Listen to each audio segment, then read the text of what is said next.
Welcome to our channel. I hope you're doing well. If you're here, it means you want to learn history in the most interesting way possible. And guess what? History is not boring. People just explain it the wrong way. But not today. Today, we're going to make history feel like a powerful, emotional, and unforgettable story. Previously, we talked about World War I, the war that changed everything. If you haven't watched that video yet, I highly recommend it because I explained everything in detail, making it perfect for your English listening and speaking practice. But today, we move forward to something even bigger. World War II, the most devastating war in human history. It was not just a war between countries. It was a war that reshaped the entire world. Cities were destroyed, families were torn apart, and millions of innocent people lost their lives. Countries that were once powerful were left in ruins, while new superpowers rose from the ashes. By the end of this video, you'll see why World War II happened, how it started, and how the world changed forever. This is not just history. This is the story of how the modern world was created. So sit back, focus, and enjoy this masterpiece. Improve your English, improve your knowledge, and most importantly, never let history be forgotten. The story of World War II doesn't start in 1939 when Germany invaded Poland. It actually starts much earlier, in 1919, right after World War I ended. World War I had left the world in shock. Millions of soldiers and civilians had died. Cities were in ruins. Empires had collapsed. The winners of the war, mainly Britain, France, and the United States, wanted to make sure Germany never started another war. So, in 1919, they forced Germany to sign a document called the Treaty of Versailles. One of the most controversial parts of this treaty was Article 231, also known as the War Guilt Clause. What did this mean? It meant that Germany had to accept full responsibility for World War I. Even though many other countries were involved, Germany was blamed for everything. But that wasn't the worst part. Because they were blamed for the war, they were also forced to pay massive reparations, $33 billion in those days, which would be around $500 billion in today's money. Germany was completely humiliated. The Treaty of Versailles took away huge parts of their land. Their military was almost completely destroyed, and their economy was left in ruins. Germany lost 13% of its land, including territories rich in coal and iron, which were important for their economy. Their army was reduced to only 100,000 soldiers, which was nothing compared to other countries. They were not allowed to have submarines, tanks, or an air force. They lost all their overseas colonies. Germany wasn't just defeated, it was crushed. At first, people thought this treaty would bring peace, but instead, it did the opposite. It made the German people angry, desperate, and humiliated. Imagine this. You're a normal German citizen. Your country just lost the war, but now the entire world is blaming you for everything. Your country is broke, your government is weak, and your future looks hopeless. Wouldn't you feel angry? Wouldn't you want revenge? When Germany was forced to pay a huge amount of money, $33 billion. Germany had already lost its best land and its industries. Their economy was weak, and they had very little money left. But the question is, where would this money come from? Germany thought they could solve this problem by printing more money. But this was one of the worst decisions in economic history. When a country prints too much money, its value drops. This is called inflation.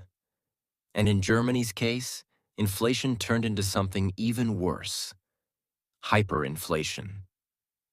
To give you an idea of how bad things became, let me tell you a few unbelievable facts.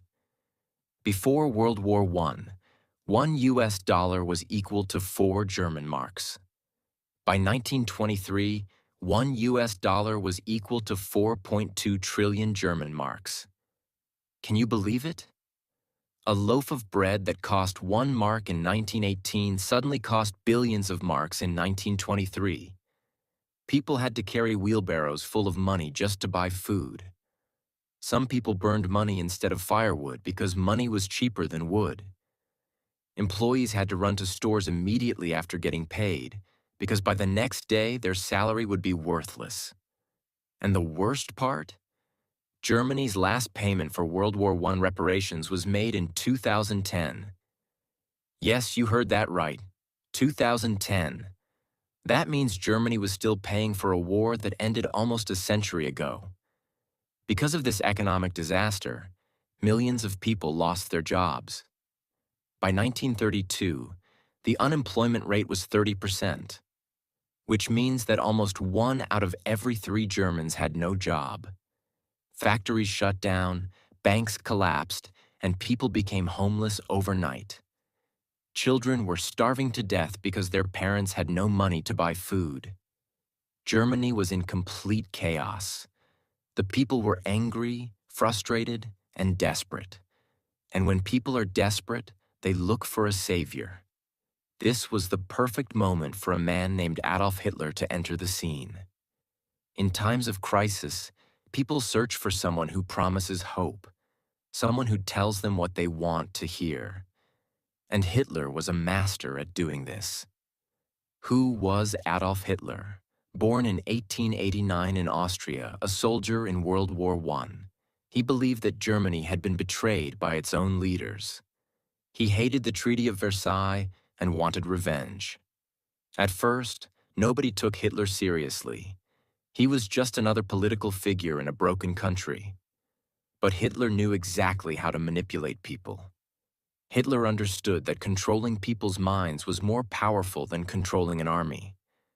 So he used paid media, hate speech, and powerful speeches to spread his ideas. His strategy was simple. Find a common enemy and blame them for everything. He blamed the Treaty of Versailles for Germany's suffering. He blamed Jews, communists, and politicians for Germany's problems. He convinced people that Germany needed a strong leader to become powerful again. And guess what? People believed him. They were so desperate for a solution that they didn't care what Hitler's real plans were. Hitler became Chancellor of Germany in 1933. He didn't immediately have complete control. Germany was still a democracy. There were elections, political parties, and a parliament called the Reichstag. But Hitler had a plan. He didn't just want power, he wanted absolute control. He wanted to turn Germany into a one-party dictatorship where he could make all the decisions without opposition. But how do you destroy democracy from the inside? How do you convince people to give up their freedom without them realizing what's happening? Hitler was a master manipulator. He used fear, propaganda, and violence to achieve his goals. He convinced the people that Germany needed a strong leader, a Führer, to save them from their misery.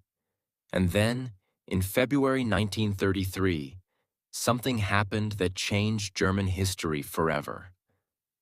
On the night of February 27th, 1933, a shocking event took place. The Reichstag building, which housed the German parliament, was set on fire. Flames lit up the sky as the historic building burned, and people panicked. Who had done this? Who would attack Germany's government? The police quickly arrested a young Dutch communist named Marinus van der Lubbe. Hitler and his men immediately blamed the communists, saying this was proof that Germany's enemies were trying to destroy the country. But here's what many historians believe. The Nazis may have set the fire themselves. Why? Because this fire gave Hitler the perfect excuse to destroy democracy and take complete control. The very next day, Hitler convinced President Paul von Hindenburg to sign a new law, the Reichstag Fire Decree. This law suspended all civil rights, including freedom of speech, freedom of the press, and freedom of assembly, allowed the police to arrest anyone without a trial, gave Hitler the power to crush all political opponents. Overnight, Germany went from a democracy to a police state. Political enemies, especially communists and socialists, were arrested, beaten, or even killed. The people of Germany were told that this was for their own safety, that the government needed these powers to protect them from their enemies. But in reality, Hitler was eliminating anyone who could stop him. Then, just a few weeks later, Hitler took another step toward absolute power. On March 23, 1933, Hitler pushed a new law through the parliament, the Enabling Act. This law gave Hitler the power to pass any law without needing approval from the parliament or the president. This was it. This was the end of democracy in Germany. Some politicians tried to resist, but the Nazis used intimidation and violence to silence them. SA, stormtroopers, and SS, Hitler's elite paramilitary force, stood outside the parliament, threatening anyone who dared to vote against the law.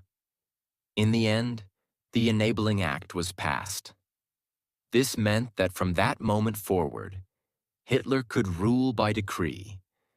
Whatever he said became law.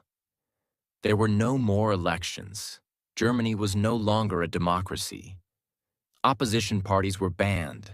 Only the Nazi Party was allowed. Hitler had done it.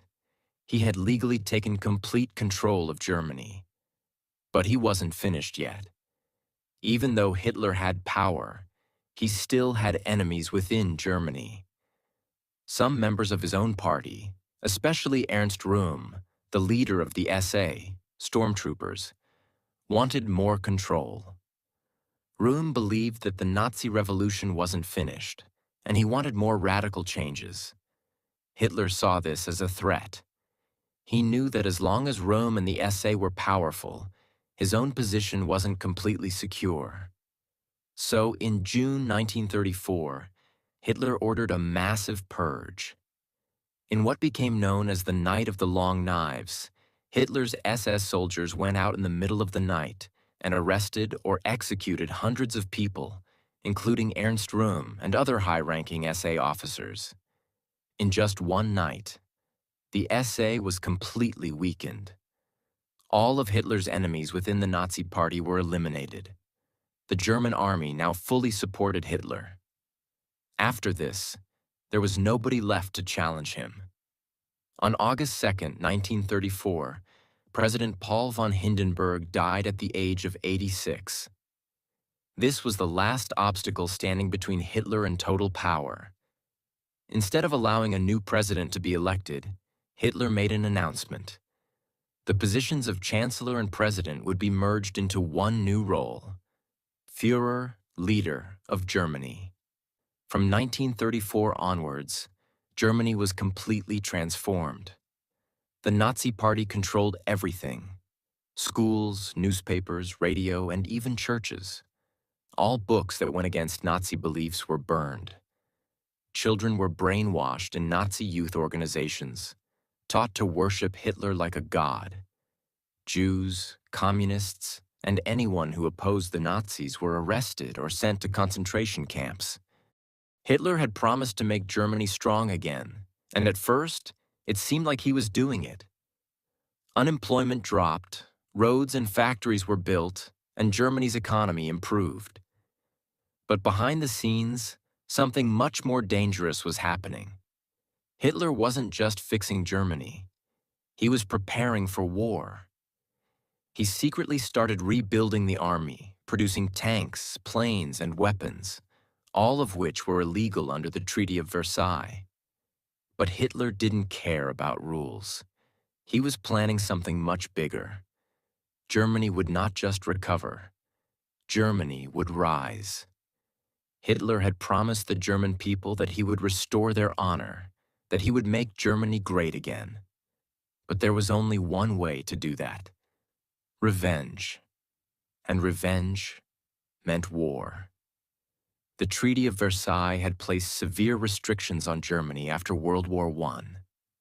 Germany was not allowed to have more than 100,000 soldiers in its army, build tanks, submarines, or an air force, place troops in the Rhineland, a region near France. But Hitler didn't care. He had no intention of following these rules. In March 1935, Hitler made a shocking announcement. Germany would rebuild its military, no matter what the world thought. This was the moment when Hitler openly challenged the Treaty of Versailles. He introduced compulsory military service, increasing the size of the army from 100,000 to 550,000 soldiers. Then, in March 1936, he made an even bolder move. He sent German troops into the Rhineland. This was a huge risk. If France or Britain had reacted strongly, they could have easily crushed Germany's small army. But guess what? They did nothing. France was dealing with its own political problems, and Britain thought, maybe if we let Germany do this, they will be satisfied and not cause more trouble. This was a big mistake. Hitler now knew that the world was afraid to stop him, and that made him even bolder. From 1936 onwards, Hitler focused on one goal: building the strongest military in the world. Factories were converted into weapons production centers. Germany began secretly building tanks, powerful panzer tanks that could crush anything in their path. Fighter planes. The Luftwaffe, German Air Force, was born, with hundreds of planes ready for war. Battleships and submarines. Hitler wanted to challenge Britain's dominance of the seas. And most importantly, Hitler changed the mindset of the people. Through Nazi propaganda, he convinced Germans that they were the superior race, Aryans. Germany had been betrayed in World War I. They needed to expand their territory to survive. People didn't even realize they were being prepared for war. They were told that Germany was just defending itself, that it was only reclaiming what was rightfully theirs. Meanwhile, Hitler was looking for allies. He found one in Benito Mussolini, the dictator of Italy. Mussolini had also dreamed of rebuilding the Roman Empire and saw Hitler as a strong partner. In 1936, Germany and Italy formed the Rome-Berlin Axis, an alliance that would later include Japan as well. This was the beginning of the Axis powers, the enemies of the world in the coming war. Hitler's next move was Austria. He had always believed that Austria should be part of Germany, as they shared the same language and culture. But according to the Treaty of Versailles, Germany and Austria were not allowed to unite. Did Hitler care about that rule? Of course not. In March 1938, Hitler sent his troops into Austria in what became known as Anschluss, the annexation of Austria. The Austrian government did not resist, and Hitler was welcomed by thousands of cheering people. Once again, Britain and France did nothing. Hitler was winning without even firing a single bullet. Next, Hitler turned his attention to Czechoslovakia, a country that had been created after World War I. In Czechoslovakia, there was a region called Sudetenland, where many German-speaking people lived. Hitler used this as an excuse to demand that Sudetenland be given to Germany. The world was now worried. Britain and France knew Hitler was dangerous, but they still hoped they could avoid another war. So, instead of stopping Hitler, British Prime Minister Neville Chamberlain and other leaders met with him in Munich in September 1938. They gave in to his demands. This was known as the Munich Agreement.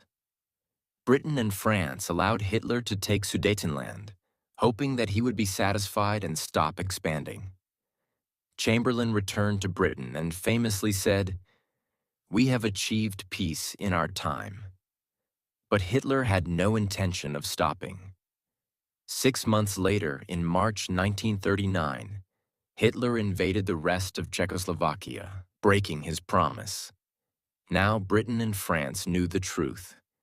Hitler would never stop. The world was on the brink of war. As Hitler was preparing for war, he also had a secret strategy to make his soldiers unstoppable.